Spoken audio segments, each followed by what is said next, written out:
Fala, gente, tudo bem? Hoje nós vamos conversar um pouquinho agora a respeito do apartheid na África do Sul. Bom, então, África do Sul fica no continente africano e era uma nação que era dominada pela Inglaterra. E a Inglaterra, gente, explorava essa região, principalmente as riquezas minerais. Ouro e pedras preciosas como os diamantes.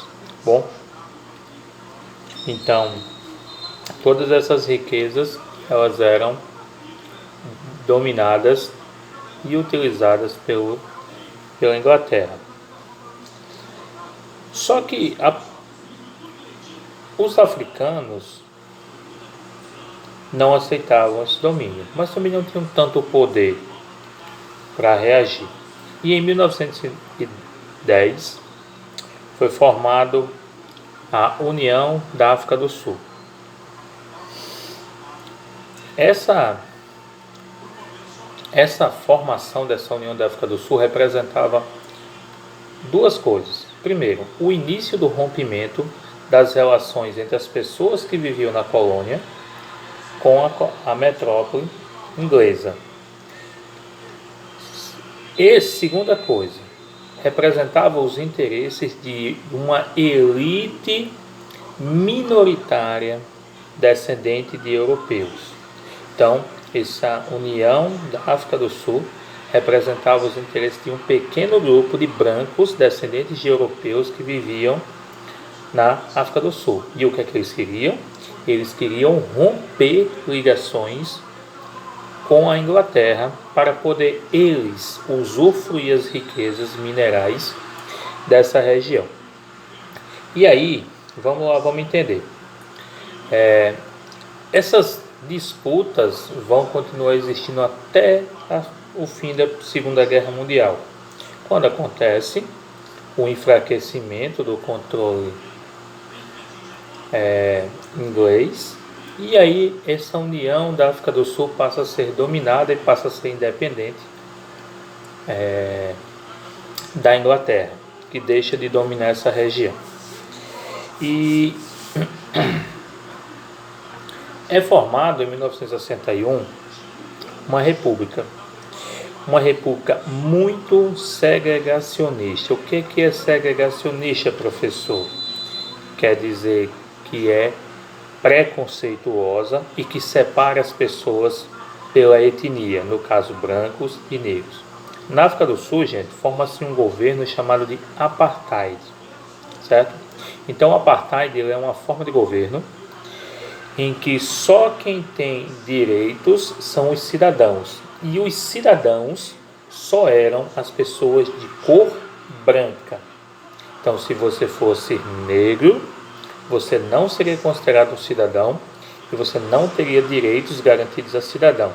Por exemplo, votar e escolher os governantes.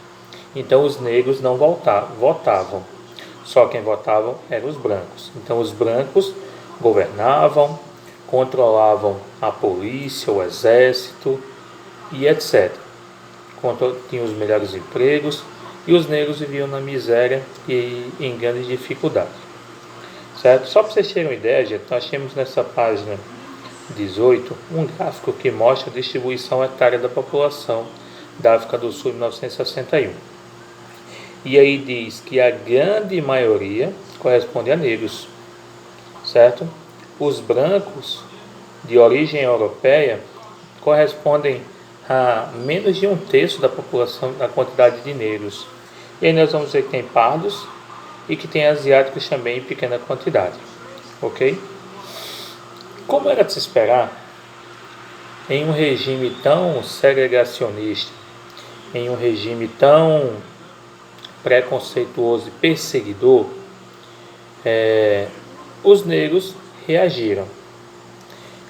E essa reação ela era tratada com muita violência por parte do governo e por parte das forças militares do governo. Bom, então muitos negros tentaram reagir, tentaram lutar e acabaram mortos ou gravemente feridos tentando lutar.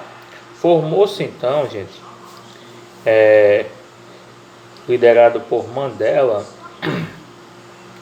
um grupo que começou a lutar pelo fim do regime segregacionista, e sim uma forma de governo em que todos, independente da cor da pele, tivessem direitos civis e todos pudessem participar da tomada de decisão. Mandela, então, por ser esse símbolo, esse homem que lutava pelo fim do governo do apartheid, foi preso como terrorista. Em 1962, ele foi preso. E ele ficou preso, gente, ao todo 27 anos, só por lutar pelo fim desse regime do apartheid. Durante a Guerra Fria, e aí vem um ponto importante, prestem atenção nisso, isso não está no livro. Durante a Guerra Fria, os Estados Unidos, que era um grande parceiro da África do Sul, em momento algum interveio para tentar pôr fim no regime do apartheid. Não se preocupava com direitos humanos, mesmo passando por grandes movimentos populares nos Estados Unidos, liderados por Martin Luther King Jr.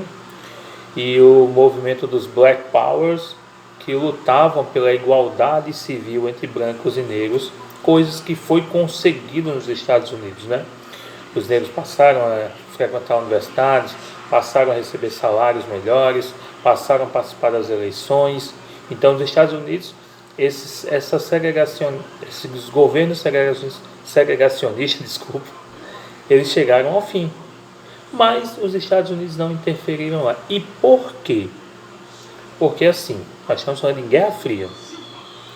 Então, se os Estados Unidos tentassem intervir no governo e obrigar o governo a encerrar aquele regime, poderia ser que o governo dissesse não, e a partir de agora eu vou me tornar aliado dos comunistas da União Soviética.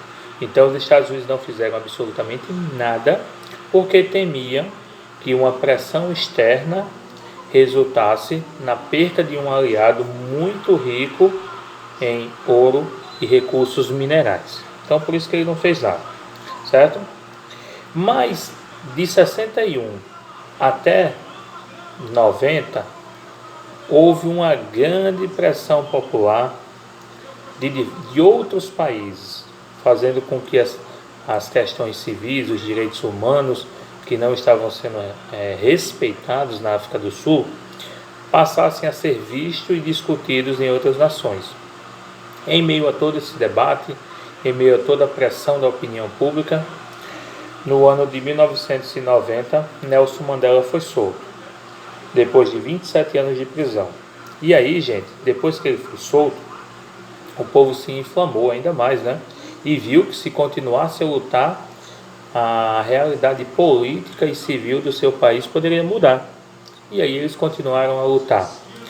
E depois da saída de Mandela, eles conseguiram então, por meio da pressão popular e de uma ampla negociação com o governo, a realização de um plebiscito, a eleição para definir a forma de governo e uma assembleia constituída para fazer uma nova constituição. E nessa nova constituição, os direitos civis não seriam apenas entregues a uma minoria branca, e sim a todos os habitantes da África do Sul, sendo eles brancos, negros, morenos, marrons, azuis, verdes, a cor que for. Todos passaram a ter os mesmos direitos. Essa nova Constituição permitiu então que Nelson Mandela pudesse ser candidato à presidência. E Nelson Mandela foi candidato à presidência e foi eleito como presidente na África do Sul em 1994. Gente, a chegada de Mandela ao poder fez com que tudo mudasse na África do Sul. Para isso, a bandeira, né? A África do Sul, na época, passou a ser chamada de a Nação Arco-Íris por conta de sua bandeira multicolorida, para mostrar que a África do Sul era uma nação de muitas cores, não era só o branco, Era o branco, era o vermelho, era o preto, era todos. Então a bandeira da África do Sul é muito colorida por conta disso, certo? E o regime segregacionista foi eliminado com a chegada de Nelson Mandela no poder. Lutas por igualdade social, igualdade civil foram finalmente conseguidas e alcançadas. Bom, então para que vocês possam também ver um pouco melhor entender um pouco melhor como foi o contexto dessas mudanças, não foi fácil, não foi nada fácil, certo? Tem uma sugestão de filme aí muito boa, Invictus. Assistam Invictus, muito bom o filme. É um filme que mostra muito bem como o regime do apartheid terminou, o governo de Mandela começou e como a mudança na África do Sul ocorreu até ser uma nação mais inclusiva. Professor, a África do Sul hoje é um país inclusivo e igualitário? Politicamente sim, mas quando a gente vai analisar a sociedade africana, nós vamos ver que ainda a grande maioria das pessoas ricas são pessoas brancas ainda, e que a grande maioria das pessoas pobres ou miseráveis são pessoas negras. Então ainda existe muita desigualdade social, mas pelo menos as pessoas hoje têm direitos civis que não tinham naquela época, né? Então eles estão de 94 para cá é um processo bem lento, mas é um processo que vem trazendo melhorias de vidas para os grupos negros que eram maioria na África do Sul. Bom, então qualquer dúvida aí me procura no Zap e pode fazer a pergunta que eu te ajudo. Valeu? Até o próximo vídeo.